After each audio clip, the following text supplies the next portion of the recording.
Tiga. Assalamualaikum warahmatullahi wabarakatuh. Alhamdulillahi rabbil alamin.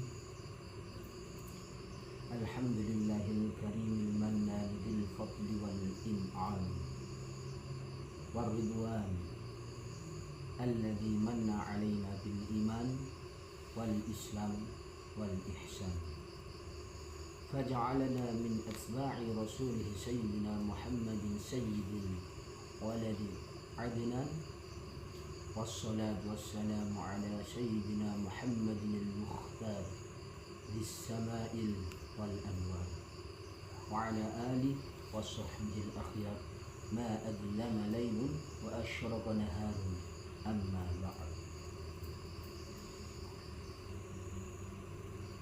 Perkenalkan, nama saya Muhammad Syifaul Qulub. Saya dari Mahasantri Mahat Ali Yusuf Masyhar Pondok Pesantren Madrasatul Quran. Saya di sini akan menerangkan tentang Nasikh wal Mansukh. Saya merasa sangat senang dan bersyukur bisa berbagi sedikit cerita tentang diri saya dengan kalian semua. Saya memiliki ketertarikan yang besar dalam bidang ilmu tafsir. Selain itu, saya juga senang belajar hal-hal baru yang berinteraksi dengan orang-orang dari berbagai latar belakang. Selama ini saya berusaha untuk selalu membuka diri terhadap pengetahuan baru dan pengalaman yang dapat memperkaya hidup saya. Nah, memperkaya dalam artian bukan harta ya di sini Mas. Di sini memperkaya itu diartikan sebagai ilmu, pengetahuan dan sebagainya. Bukan yang intinya bukan kaya apa duit atau bagaimana urusan belakang itu. Di samping itu saya sangat menghargai nilai-nilai norma-norma kehidupan dan selalu menjaga amanah yang selalu saya jadikan landasan dalam setiap langkah yang saya ambil. Saya berharap dengan adanya kesempatan ini kita bisa saling bertukar pikiran dan belajar bersama. Semoga hubungan ini dapat memberikan manfaat yang baik bagi kita semua. Jika Anda ingin tahu lebih banyak tentang saya atau memiliki pertanyaan, jangan ragu, sampaikan. Baik, Jam'iyah Sedengan rahimakumullah. Langsung saja pada malam hari ini saya akan menerangkan benar. Dalam tema malam hari ini kita temanya belajar bersama ya Mas. Belajar tentang Nasikh wal Mansukh fil Qur'anil Karim. Jamaah sedengan rahimakumullah. Kitab Nasikh Mansukh fil Qur'anil Karim ini dikarang oleh Syekh Al-Qadi Abi Bakr Muhammad bin Abdullah bin Muhammad bin Abdullah Ibn Al-Arabi. Sebelum saya ke bab yang dalam-dalam, Nasikh Mansukh yang Quran ya, sebaiknya kita semua memahami dulu ya. Kan teman-teman juga, kita teman-teman kan belum tentu mengetahui semua ya apa itu Nasikh wal Mansukh. Mari kita bahas bersama. Dalam ilmu tafsir dan ilmu fikih, istilah Nasikh wal Mansukh merujuk pada konsep yang berkaitan dengan perubahan atau pembaruan hukum dalam syariat Islam. Kedua istilah ini sering dibahas untuk memahami perkembangan hukum-hukum Islam yang ada dalam Al-Quran dan hadis. khususnya terkait dengan ayat-ayat yang menggantikan atau membatalkan ayat lainnya. Nah, di sini kita membahas nasikh.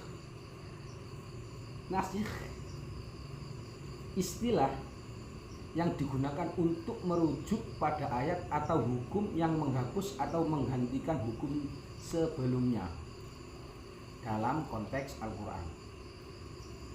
Nasikh berarti suatu ayat yang turun setelah ayat lain dan mengandung perintah atau hukum yang berbeda, yang kemudian menggantikan atau menghapus hukum yang ada dalam ayat sebelumnya. Ya, sudah jelas ya.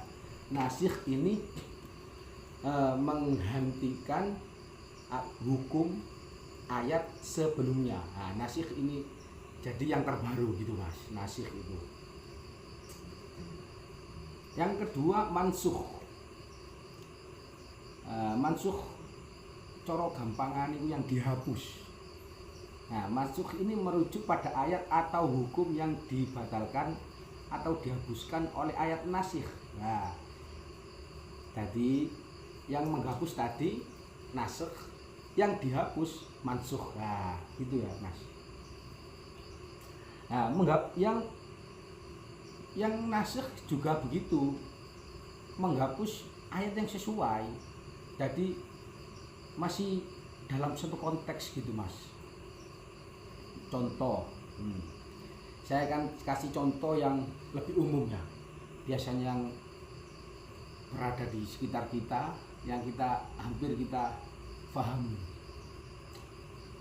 Seperti contoh dalam Al-Quran yaitu ayat khomer, atau yang biasa disebut genzet atau apa itu, alkohol.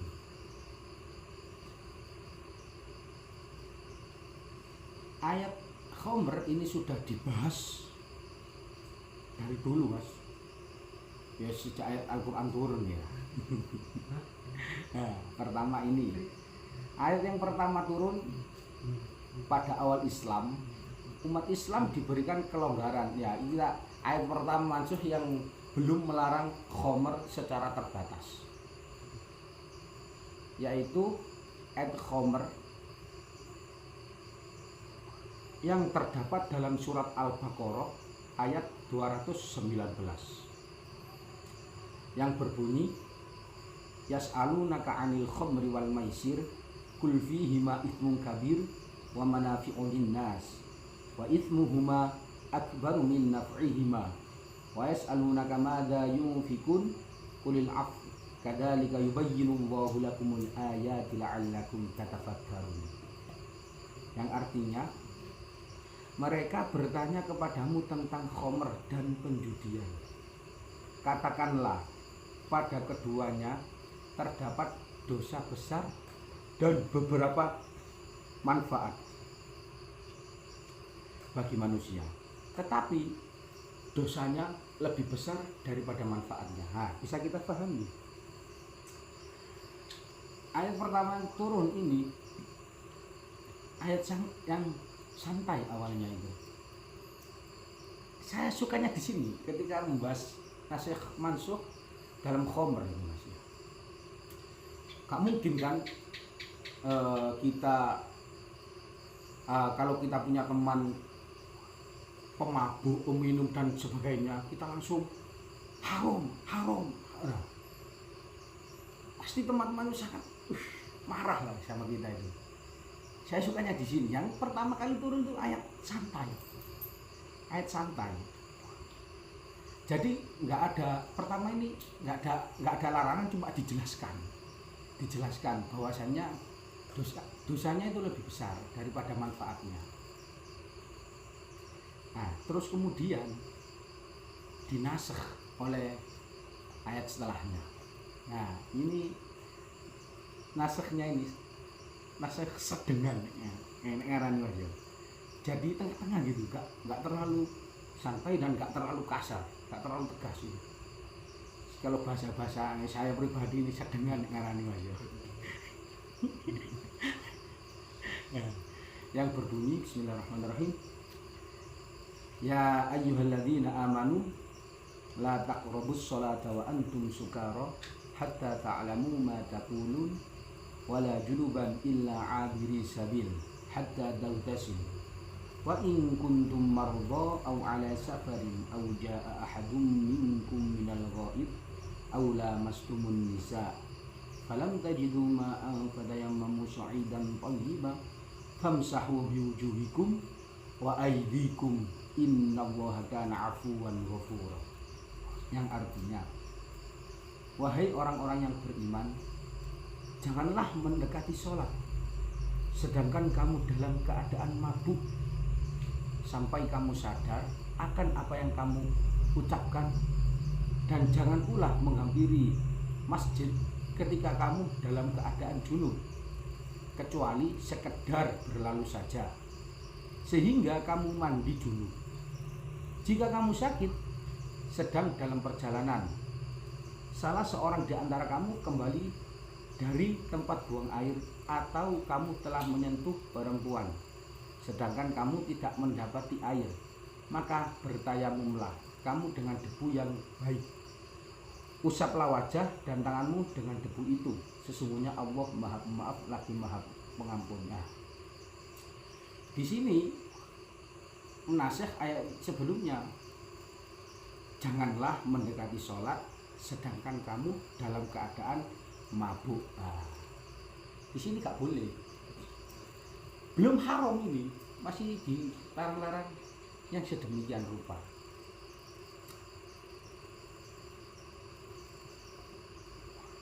Ayat di atas itu memberikan petunjuk yang sangat jelas tentang adab dan syarat-syarat dalam menjalankan ibadah sholat. Intinya, Islam sangat menekankan pada kesucian dan kebersihan baik fisik maupun spiritual saat hendak menunaikan sholat. Nah, belum ada kata haram. Nah, yang ketiga ini sudah jelas, ini tegas. Nah, di situ kan orang-orang sudah banyak berpikir, banyak anu. Nah, yang ketiga baru tegas ini ayatnya. Kemudian Allah menurunkan ayat dalam surat Al-Maidah ayat 90 yang lebih jelas melarang khamr dan perjudian yang berbunyi, ya ayyuhalladzina amanu innamal khamru wal maisir wal ansab wal azlamu rijsum min amali syaitan fajtanibuhu la'allakum tuflihun.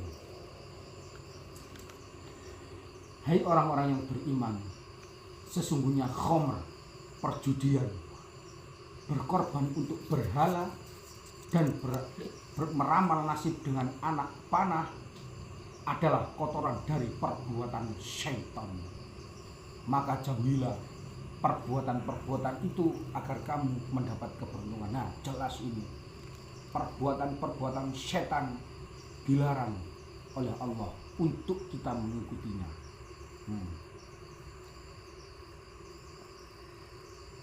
Mungkin teman-teman sudah agak bisa menggambar bagaimana nasikh wal mansukh seperti itu tadi contoh-contohnya ya Mas ya.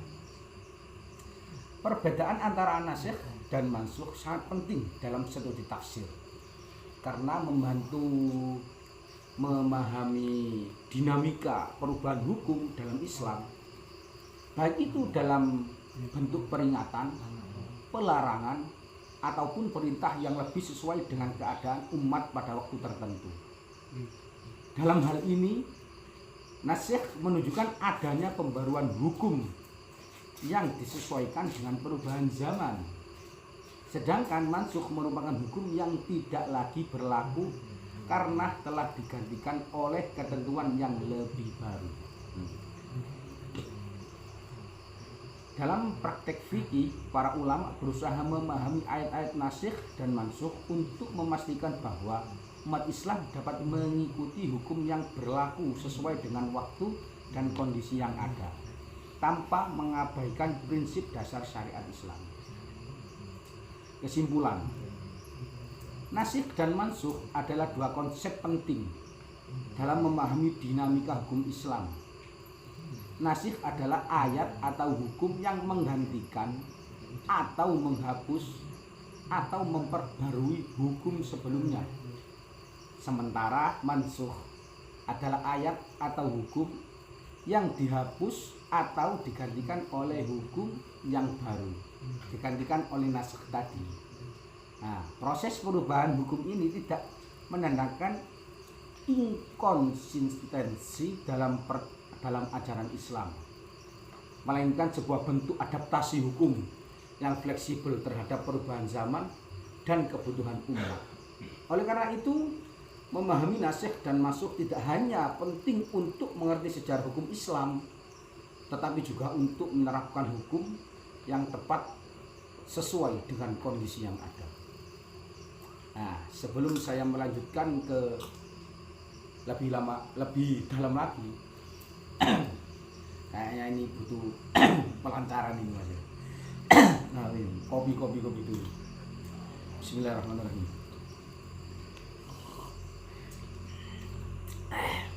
Alhamdulillah. Nah, langsung buka surat At-Taubah. Malam ini saya akan membahas tentang surat At-Taubah ayat pertama yang berbunyi, ini yang dimansukh ya Mas ya, dipahami lagi, ini yang dimansukh.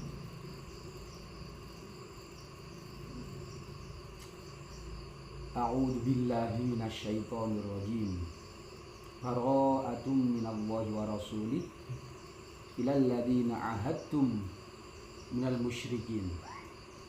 Fasihu fil ardi arba'at ashhurin wa'lamu annakum ghairu mu'jizillah wa anna Allah mukhzil kafirin. Nah,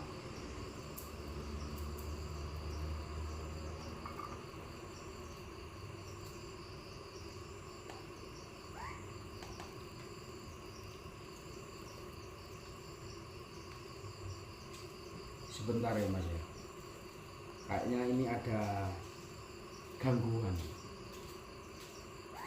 Saya akan minta bantu teman saya untuk menyelesaikan masalah ini. Oh, bentar. Oh, ternyata sudah selesaikan kodam saya ternyata. Sudah. Nah, di sini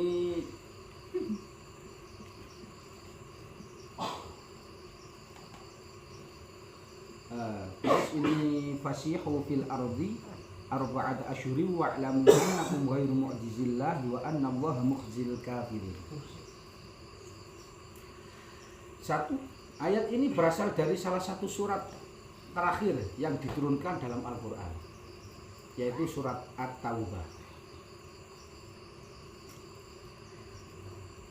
Allah Subhanahu wa ta'ala menetapkan batas waktu yang berbeda untuk perjanjian damai Hudaybiyah. Ini menerangkan tentang perjanjian damai Hudaybiyah. Hudaybiyah ini hari tenang, hari perdamaian. Kalau kurang jelas ya, Hudaybiyah itu hari perdamaian antara umat Muslim dan orang-orang kafir. Bagi mereka yang telah memiliki perjanjian sebelumnya, masa perdamaian diberikan hingga tanggal 20 Rabiul Akhir. Sedangkan bagi mereka yang tidak memiliki perjanjian, masa perdamaian diberikan selama 50 hari sejak hari raya Kurban hingga akhir bulan Muharram. Nah, ini kan melakukan perjanjian ya Mas ya, tadi yang sudah diterangkan tanggal 20 Rabiul Awal mulai Dzulhijjah sampai Rabiul Akhir. Dalam ayat ini dinasakh oleh ayat ini Mas, faqtulul musyrikina haitsu wajadtumuhum, bunuhlah. Jadi ini terusannya tadi yang nasakh ini, bunuhlah, atau dalam peperangan orang-orang musyrik yang selama ini menganiaya kamu di mana saja kamu temui. Nah, di sini kan masih agak kurang paham juga ya Mas ya. Nah, saya di sini juga mengambil tafsir Marowi untuk memperjelas bunuhlah. Gimana maksudnya itu?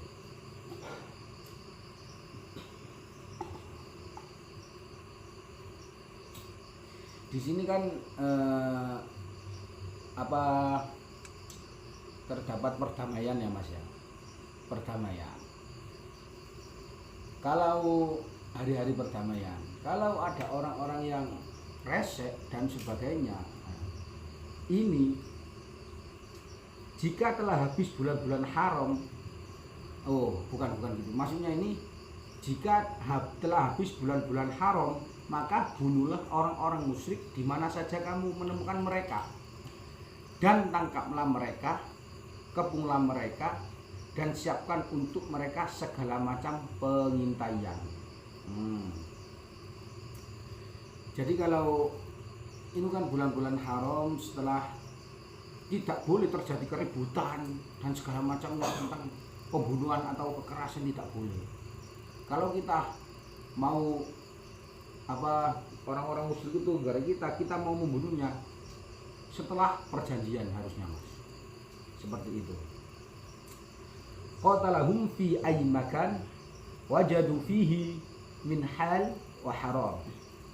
Terjemah yang artinya qatalahum, membunuh mereka, fi ayyi makan, di mana saja, wajadu fihi, mereka temukan, min hal wal har, dari tempat yang halal dan yang haram, bebas los ketika sudah di luar perjanjian Hudaybiyah.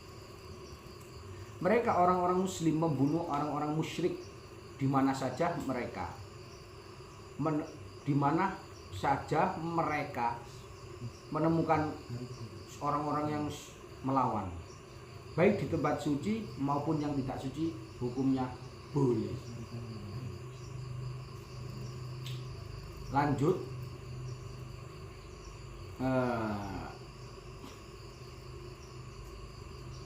faqtulul musyrikina haitsu wajadtumuhum. Nah, ayat faq di sini juga sangat gimana ya?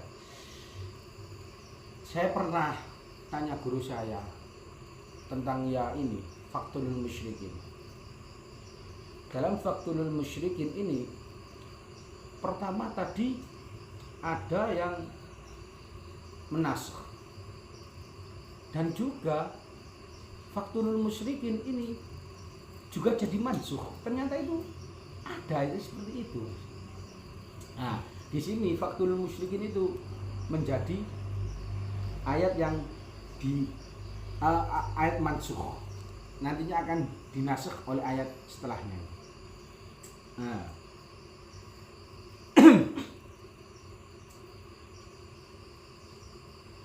faqtulul musyrikin ini Mas, yang dimaksud adalah ayat-ayat yang memerintahkan membunuh orang-orang musyrik. Telah menasakh dari 124 ayat. Faqtulul musyrikin haitsu wajadtumuhum. Maka bunuhlah orang-orang musyrik itu di mana saja kalian jumpai mereka. At-Taubah ayat ngapunten. Ini lobet. Kang, tolong Kang. Napa ces-cesane niki laptop nyuwun tolong nggih Kang. Nggih, kejap. Kula padosi ces. Balik. Sekedap nggih. Alhamdulillah. Sebelah pundi? Mriki Kang. Apunten. Nggih. Nggih. Barakallah nggih. Sing sregep nggih Kang? Nggih. Nggih. Alhamdulillah. Niki wau kangkang napa jam biasa dengan saking Lamongan, asmanipun Rafi. Menawi napa sing ngaten-ngaten niku nggih langsung hubungi kula mawon. Nggih. Pun lanjut nggih. Lanjut, kita kan tadi membahas tentang faqtulul musyrikin haitsu wajadtumuhum. Nah, di sini dinasakh dengan ayat fa in tabu wa aqamus shalah wa atawuz zakah.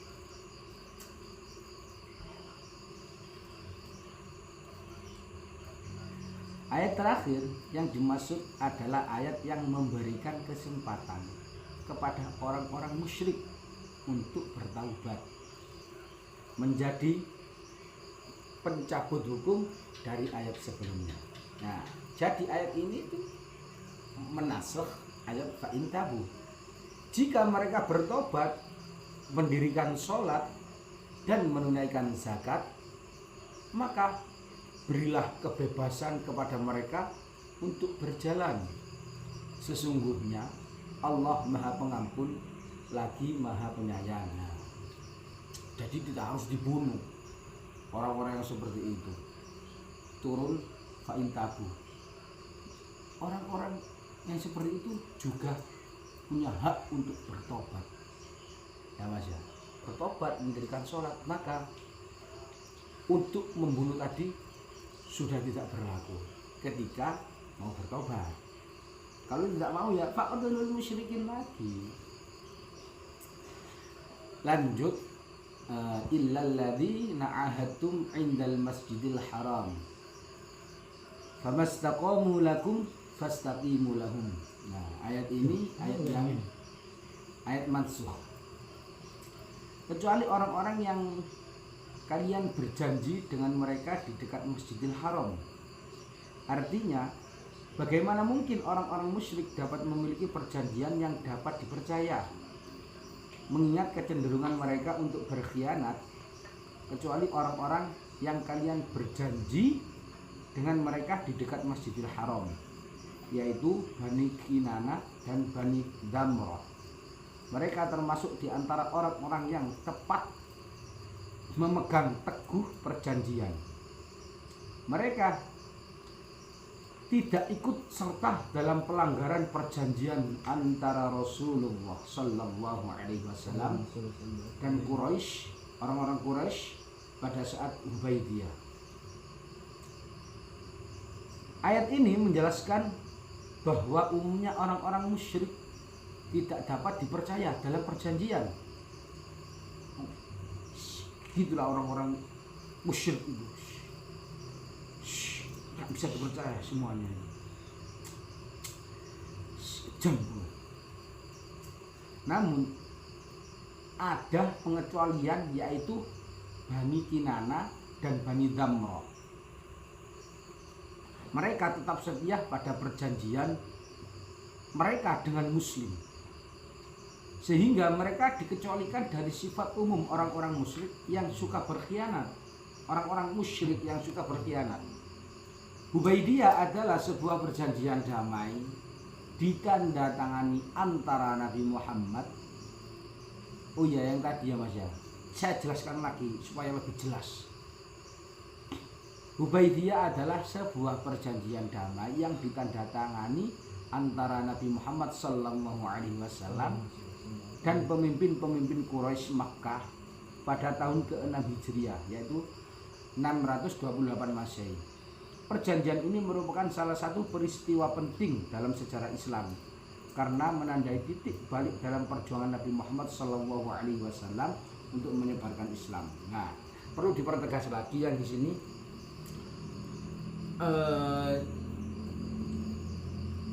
mayoritas